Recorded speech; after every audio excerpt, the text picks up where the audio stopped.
नमस्कार, बाखबर में आपका स्वागत है। मैं हूं राघवेंद्र सिंह। बाखबर में आज हम एक ऐसे मुद्दे पर बात कर रहे हैं जिसका संबंध ऑपरेशन सिंदूर से है, और इसलिए भी है क्योंकि दुनिया के सबसे बड़े देश, सबसे ताकतवर देश, सबसे पुराने लोकतंत्र के राष्ट्रपति ने 29 बार ये कहा कि भारत पाकिस्तान के बीच सीज़ फायर अगर कराया तो मैंने कराया। अब ये सीज़ फायर 29 बार डोनाल्ड ट्रंप साहब कहते हैं, और भारत के नेता प्रतिपक्ष राहुल गांधी जी कहते हैं कि 29 बार डोनाल्ड ट्रंप ने कहा कि मैंने सीज़ फायर कराया, तो प्रधानमंत्री इस पर जवाब क्यों नहीं देते? क्या उनमें हिम्मत नहीं है?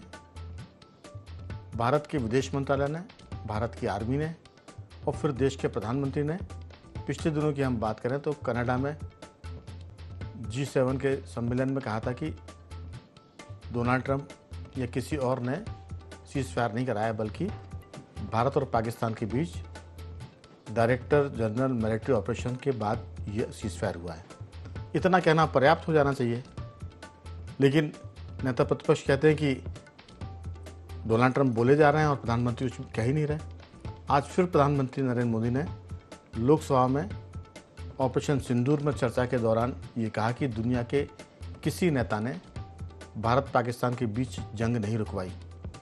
मुझे लगता है कि इसके बाद भी ये विषय ख़त्म नहीं होगा, क्योंकि अगर तीसवीं दफ़ा डोनाल्ड ट्रंप कहेंगे तो फिर राहुल गांधी बोलेंगे कि इस पर प्रधानमंत्री मोदी जवाब क्यों नहीं देते। क्योंकि अभी तक जो राहुल गांधी का कैरेक्टर है, जो उनके विचार है, वो कुछ इसी किस्म के जिस तरह की बात मैं उनके बारे में कर रहा हूँ। एक बात हो गई। चर्चा के बीच में ज़रूर हम इस पर भी बात करेंगे कि राहुल गांधी जी की जो बहन है प्रियंका गांधी, वो क्या कह रही है।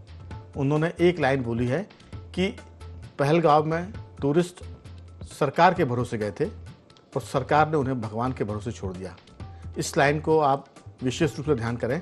हम इस बात पर भी विचार करेंगे कि क्या एक देश के प्रधानमंत्री परिवार की एक बिटिया ये कह सकती है कि सरकार ने अपने लोगों को भगवान के भरोसे छोड़ दिया, जबकि इंदिरा गांधी खुद प्रधानमंत्री थी और उनके ही बंगले पर आतंकियों ने उन्हें गोली से छलनी कर दिया था। मुझे लगता है कि उस समय तो उनका जन्म हो चुका था प्रियंका जी का, और उसके बाद राहुल जी की भी आतंकवादियों ने हत्या की, लिट्टे आतंकवादियों ने, तब भी वो मौजूद थे। राजीव गांधी जी की हत्या की थी, तब भी वो मौजूद थी। लेकिन इस पर चर्चा करेंगे कि आखिर ये नासमझी है, बचकाना है या गलत बयानी है। चर्चा के लिए हमारे साथ इस पूरे विषय पर मौजूद है स्टूडियो में दो खास मेहमान। सामाजिक सरोकार से जुड़े और सामाजिक विश्लेषक डॉक्टर भूपेंद्र सुल्लेरे जी हमारे साथ हैं।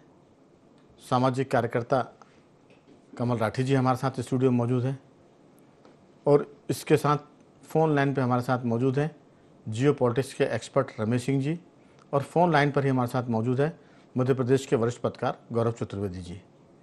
रमेश सिंह जी, आपसे चर्चा की शुरुआत की। ये ऑपरेशन सिंदूर, इसके नाम पर जो सियासत डोनाल्ड ट्रंप के बयान पर होती है, वो कहते हैं कि समझौता मैंने कराया, और राहुल गांधी हर बार कहते हैं कि इस पर पीएम जवाब दें। आज मुझे लगता है कि सारे जो एक तरह से जाले हैं वो साफ़ हो जाने चाहिए, जिस ढंग से बहुत ज़ोरदार तरीके से नरेंद्र मोदी ने जवाब दिया है पार्लियामेंट में। आपकी राय, फिर चर्चा को आगे बढ़ाएंगे। जी,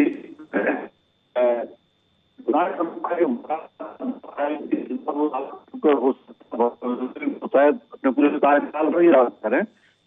ऐसे मामलों में विदेश मंत्रालय के प्रधानमंत्री ने भी एक से अधिक बार ये बात कह दी, इस मामले में स्पष्टीकरण दे दिया। विदेश मंत्री एस जयशंकर ने भी स्थिति स्पष्ट कर दी, तो मामला खत्म हो जाना चाहिए। और मेरे ख्याल से भारत में अब किसी के लिए मामला नहीं बचा सिवाय राहुल गांधी के। राहुल गांधी डोनाल्ड ट्रंप को बहुत सीरियसली ले रहे हैं। अच्छा, डोनाल्ड ट्रंप भी कोई बेवकूफ नहीं है, अमेरिका के राष्ट्रपति है। अगर वो बार बार, खासतौर से 29 बार जब वो ये बात कह रहे हैं, तो उसके पीछे उनका कोई एजेंडा है। उनका सिर्फ एकमात्र एजेंडा है, और वो है कि वो टैरिफ के मामले में भारत के साथ बातचीत जो चल रही है उसमें अपनी शर्तों के अनुसार समझौता चाहते हैं, और इसके लिए वो पूरा दबाव बना रहा है भारत सरकार पे।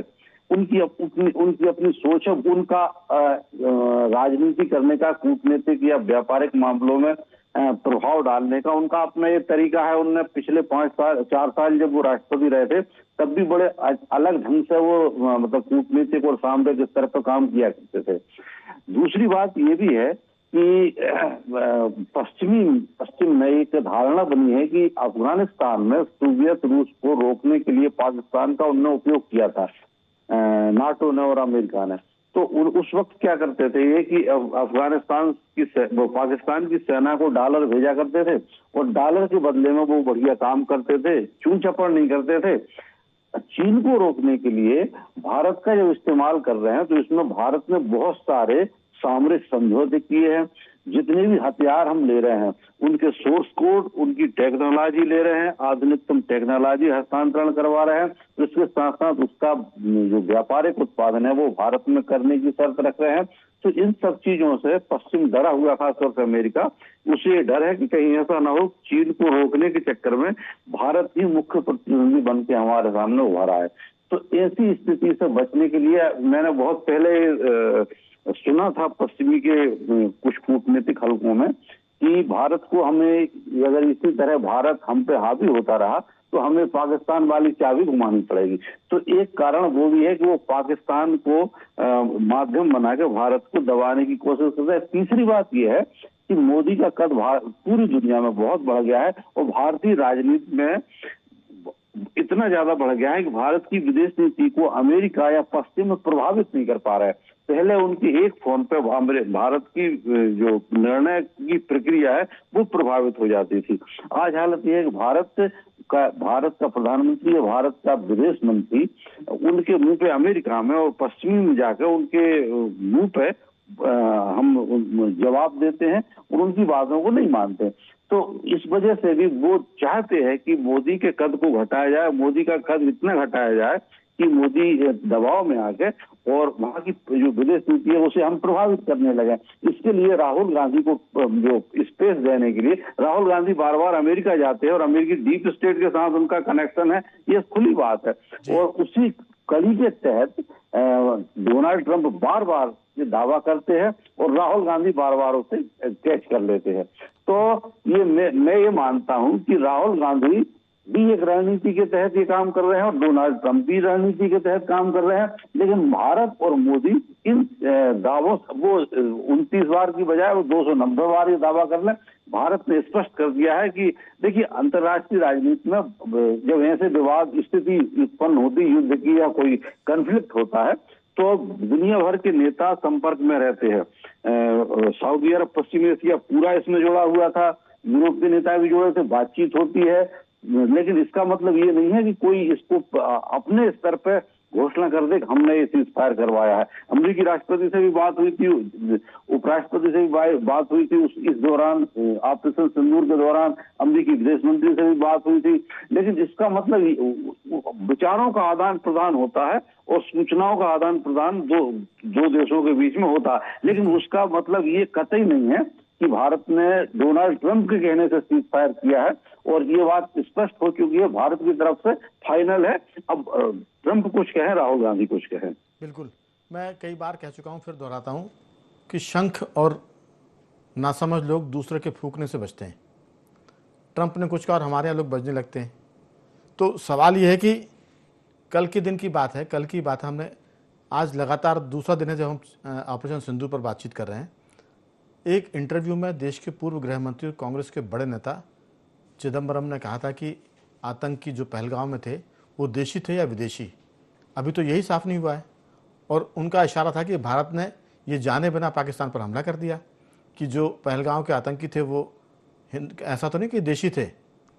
तो ये इतनी बचकानी बात है कि कोई भी सरकार किसी देश पर हमला अगर करेगी तो क्या ये जाने बगैर कर देगी कि वो आतंकी पाकिस्तानी थे या भारतीय थे।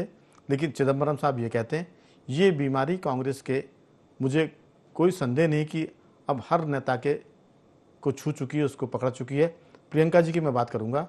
प्रियंका जी ने कहा कि सरकार के भरोसे टूरिस्ट पहलगाम गए थे और सरकार ने उनको भगवान के भरोसे छोड़ दिया, यानी उनको आतंकियों ने मार दिया 26 हमारे टूरिस्टों को। एक सवाल पत्रकार के नाते मेरा उनसे है कि क्या इंदिरा जी की हत्या हुई वो किसके भरोसे हुई? इंदिरा जी देश की प्रधानमंत्री थी, प्रधानमंत्री निवास में आतंकियों ने उनको गोली से छलनी कर दिया। क्या प्रियंका जी इसका उत्तर देंगी कि जिनके भरोसे देश था उन प्रधानमंत्री की उनके घर में हत्या कर दी गई?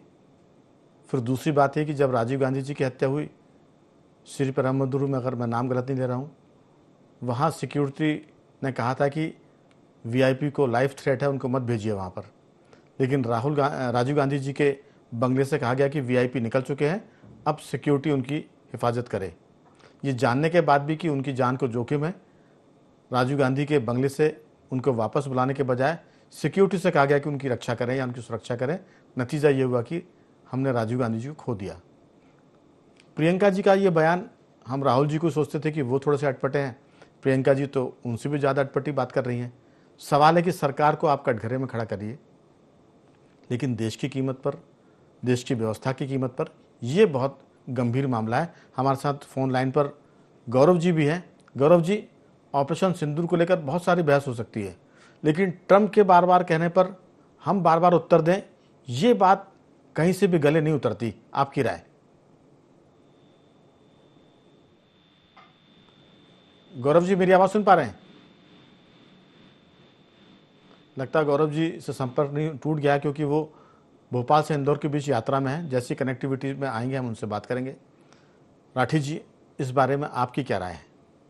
नहीं, देखिए, ऐसा है कि चर्चाओं का दौर तो पूरे विश्व में कुछ ना कुछ होता रहेगा। कभी हर ढंग की चर्चाएं विश्व में होती रहती है, लेकिन जब हमारे लोकसभा में, जो हमारी लोकतंत्र का सबसे बड़ा मंदिर है, और वहाँ हमारे सबसे बड़े नेता जो प्रधानमंत्री जी ने अगर इस चीज़ को स्पष्ट कर दिया, तो इस स्पष्टीकरण के बाद सवाल ही नहीं होना चाहिए कि हम ये पूछें कि ट्रंप ने क्या बोला। लेकिन राठी जी, हम तो विदेशों के इशारे पर चल रहे हैं ना, कभी जॉर्ज सोरोस के, कभी हिंडनबर्ग के, कभी ट्रंप के, तो कभी चीन के कहने पर विदेशी जो कहेंगे वो सब सत्य है। भारत की आर्मी, भारत का विदेश मंत्रालय, भारत के प्रधानमंत्री, ये सब कहेंगे, इस पर हमेशा संदेह। और जो संदेह करते हैं उनके बारे में आपकी राय कि वो किस तरह की पार्टी है, किस तरह के लीडर है और किस किस्म के लोग हैं? देखिए, अब संदेह करने का तो कोई ट्रीटमेंट नहीं हो सकता कि संदेह क्यों किया जा रहा है, लेकिन उस संदेह का उत्तर क्या हो सकता है। संदेह को दूर करने का कोई अगर बीमारी है तो डॉक्टर दवा देता है और उससे इलाज होता है। तो जब आपने कोई संदेह प्रकट किया, देश के सामने आपने एक संदेह रखा, तो उस संदेह पे हमारे प्रधानमंत्री जी ने जवाब दे दिया। जब उत्तर मिल गया तो उसके बाद उस संदेह का ट्रीटमेंट हो गया। एक और राठी जी, चिदम्बरम साहब कहते हैं कि आतंकी देशी थे या विदेशी। कल ही सरकार ने, हमारे देश की आर्मी और सुरक्षा बलों ने 3 आतंकियों को मारा, तीनों पाकिस्तानी हैं, और तीनों के बारे में यह है कि उनके पास जो संचार साधन थे वो चाइनीज़ थे, और ये लोग पहलगांव हमले में शामिल थे। अब देखिए कि ये कहा जा रहा है कि वो देशी थे या विदेशी। देश का पूर्व गृह मंत्री बोल रहा है। नहीं, देखिए, आतंकवादी देशी या विदेशी तो प्रश्न ही नहीं उठता।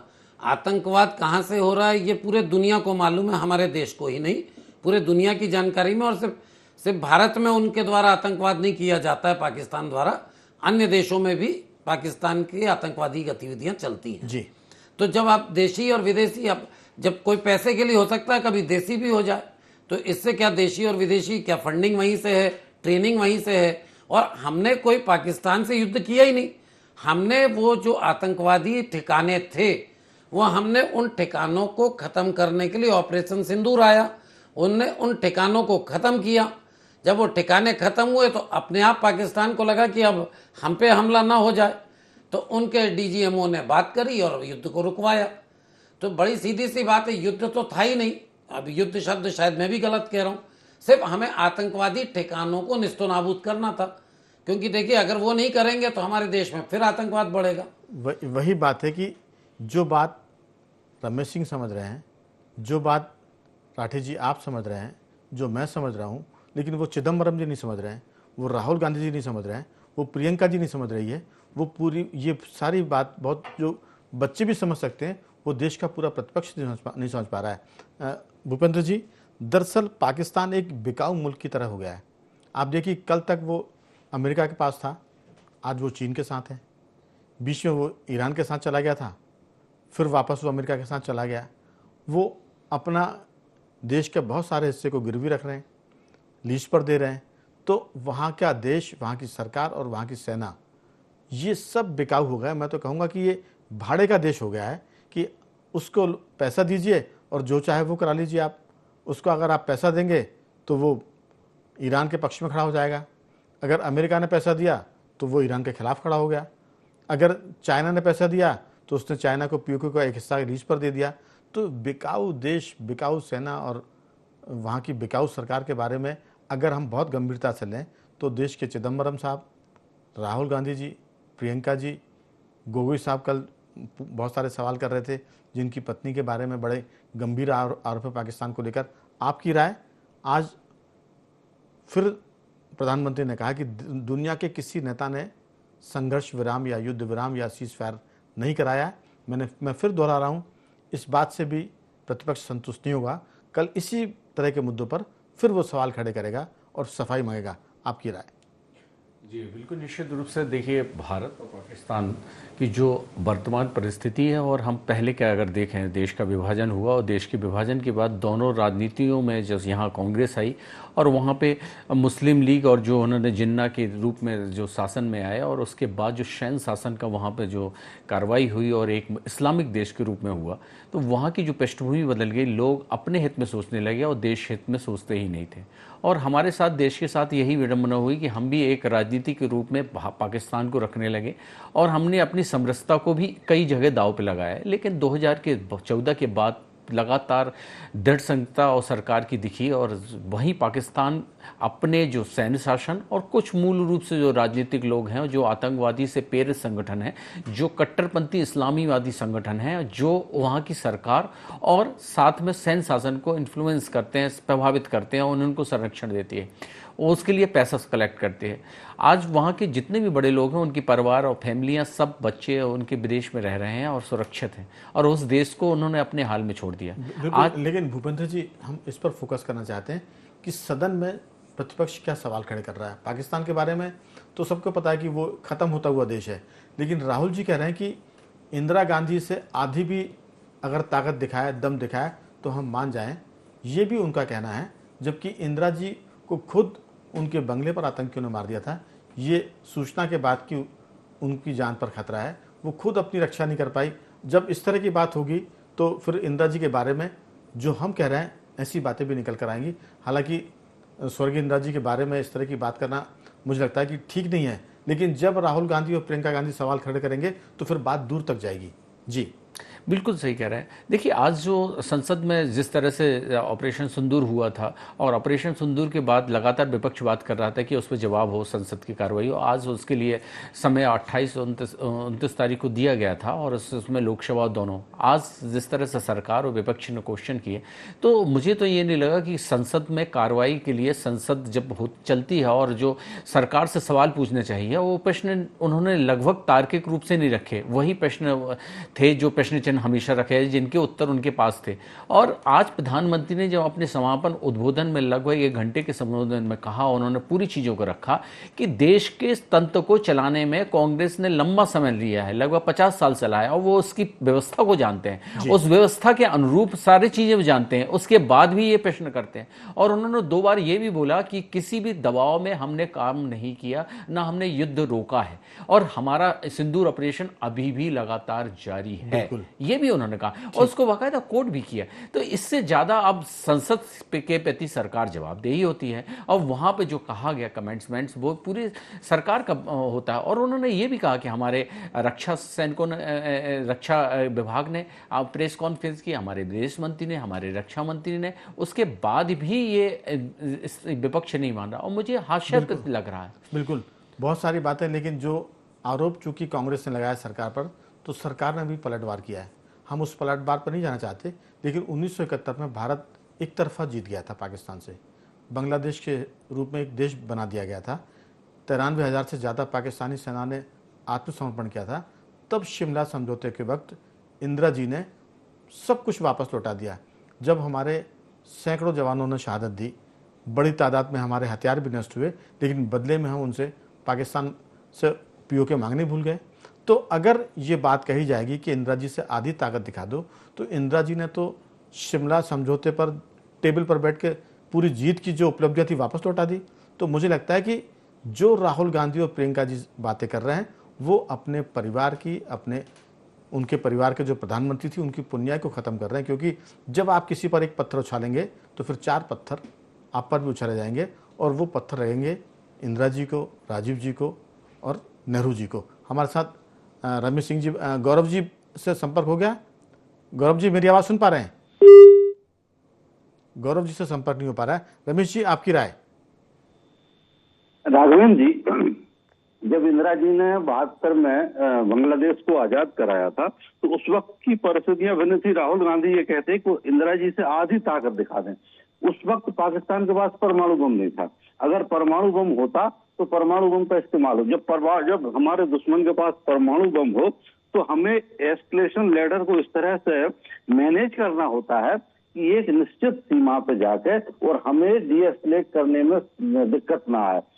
इसी ऑपरेशन सिंदूर में भी भारत सरकार ने, मोदी सरकार ने खासतौर से जब इस मामले को एस्केलेट किया था तो इसके पूरे इंतजाम कर लिए थे कि उचित समय पर डीएस्केलेशन हो जाए। अगर उचित समय, जब परमाणु बम और खासतौर से पाकिस्तान के पास तो टैक्टिकल न्यूक्लियर वेपन्स भी है और टैक्टिकल न्यूक्लियर वेपन्स इस्तेमाल होने की संभावना रहती है। अगर युद्ध बढ़ता है और ग्राउंड पे फोर्सेज अगर मूव करती है तो टैक्टिकल न्यूक्लियर वेपन्स के इस्तेमाल की संभावना बन जाती है। इसीलिए भारत सरकार ने, मोदी जी ने इसको डीएस्केलेट करने के पहले इंतजाम कर लिए थे। जो जेडी वेंस ने जो फोन किया था और अमेरिकी विदेश मंत्री ने जो फोन किया था, तो उनके कहने से हमने सीज फायर नहीं किया, इस विराम को पॉज नहीं किया, लेकिन ये इस पूरी प्रक्रिया को हमने डीएस्केलेट करने के लिए इस्तेमाल किया था। और सिर्फ इसके लिए यूएई और सऊदी अरब। रमेश जी मैं रहूंगा, शायद हमसे हमारा संपर्क गौरव जी से हो गया। गौरव जी, अच्छा चलिए आप बात पूरी रखें, फिर से कनेक्शन कट गया है। जी रमेश जी। जी, तो इसका मतलब ये होता है कि जब हमारा दुश्मन, इंदिरा जी के टाइम पे पाकिस्तान के पास परमाणु बम नहीं थे। आज अगर पाकिस्तान के पास परमाणु बम नहीं होते तो मोदी जी पाकिस्तान के 25 टुकड़े कर देते। बांग्लादेश की हमने जो हालत की थी उससे ज्यादा बुरी हालत होती। लेकिन परमाणु बम का होना ये सबसे बड़ा, ये एक स्थिति ऐसी होती है कि इसमें जो भी सैन्य कार्रवाई हो या युद्ध हो उसमें एस्केलेशन लैडर को बहुत नाप तोल के उसका मैनेज करना पड़ता है। बिल्कुल, एक निश्चित सीमा पे जाके हम डीएस्केलेट कर लें। बिल्कुल रमेश जी आप ठीक कह रहे हैं जी। समय की कमी, जल्दी से बात आप पूरी करें। सवाल उठाते जो आपने कहा कि अब झगड़ा जो है, युद्ध जो है वो परमाणु शक्ति संपन्न पाकिस्तान से है, 1971 वाले पाकिस्तान से नहीं है बेशक। लेकिन सवाल है कि इसके बाद भी भारतीय फौज ने कराची, इस्लामाबाद, लाहौर सब जगह बमबारी की और वहाँ के सेना अध्यक्ष को बंकर में छुपना पड़ा। तो इस पर हम नहीं जाना चाहते कि 71 में क्या स्थिति थी और 2025 में क्या हालत है, लेकिन इसमें कोई शक नहीं राठी जी कि जो देश का प्रतिपक्ष है, इंदिरा जी, नेहरू परिवार के जो नई पीढ़ी के लीडर हैं राहुल गांधी, प्रियंका गांधी, उनके बयान संसद के भीतर कितने मैच्योर हैं, कितने अपरिपक्व हैं और कितने बचकाने, क्योंकि वो जो सवाल खड़े कर रहे हैं वो सवाल पलट कर उन्हीं के ऊपर आते हैं। मैं तीसरी बार दोहरा रहा हूँ कि प्रियंका जी कह रही हैं कि सरकार के भरोसे टूरिस्ट गए थे पहलगांव और सरकार ने उनको भगवान के भरोसे छोड़ा। इंदिरा जी किसके भरोसे थी, राजीव गांधी किसके भरोसे थे, उसी परिवार से ये दोनों भाई बहन आते हैं। आखिर ये कहना क्या चाहते हैं, आपकी बहुत छोटी सी राय। नहीं देखिए, सरकार के भरोसे तो आज भी प्रियंका जी भी हैं, राहुल जी भी हैं, मोदी जी भी हैं और हम सब भी हैं जी। आम जनता से लेकर वीआईपी तक सब सरकार के ही भरोसे है। जो भी सरकार रहेगी वो सबकी सुरक्षा की जवाबदारी पूरी रहती है। आतंकवादी जब सिर पे कफन बांध के आ रहा है और उसे ये करना है कि मैं मर जाऊं, उसका डर नहीं है, उसे तो मारने आया, निकले ही उसके लिए। जब कोई आदमी कफन बांध के निकलता है तो उसे रोकना बड़ी दिक्कत का काम है। रही बात, बहुत सारी चीज़ें होती हैं इंटेलिजेंस की भी, इसकी उसकी, तो वो सब एक बहुत हायर लेवल की बातें हैं जो सत्ता में, बड़े सत्ता में कहूँ, या जो बहुत साल तक राजनीति में सत्ता में रहते हैं या पदों पे रहते हैं, उनके समझ की होती है। तो मुझे लगता है चूँकि राहुल जी और प्रियंका जी को अभी वो वाला अनुभव जो एक होना चाहिए कि कैबिनेट्स में और उस सब में रहने का थोड़ा अनुभव की कमी है। बिल्कुल। और उनको ये सब भी आगे सोचना चाहिए कि अभी तक जो 10 साल में अपन देख रहे हैं कि जब कांग्रेस जो भी कर रही है, चाहे ऑपरेशन सिंदूर का ही विषय नहीं है, कोई भी विषय हो, जब वो विषय उठाते हैं तो वो विषय के जानकारी तो मेरे को लगता है कि रहती है, लेकिन उसको उठाने का तरीका, जो शब्दावली और जो पैटर्न है उनका, वो कहीं ना कहीं ऐसा है कि उसको पब्लिक को अट्रैक्ट नहीं कर पा रहा है। चलिए, और उल्टा उन्हीं पे वो प्रश्न चिन्ह लग जाता है। चलिए, जानकारी रहती है तो वो जानकारी उनके भाषण में दिखनी चाहिए। दुखद ये कि वो जानकारी उनके भाषण में नज़र नहीं आती। मैं चौथी बार दोहरा रहा हूँ भूपेंद्र जी कि सरकार के भरोसे अगर टूरिस्ट और पूरा देश ऐसा राठी जी कह रहे हैं तो ये बात प्रियंका जी की समझ में क्यों नहीं आती? अगर उनकी समझ में नहीं आ रही तो फिर उनकी बातचीत से दिख नहीं रहा कि वो विषय की जानकारी को लेकर बात कर रही हैं।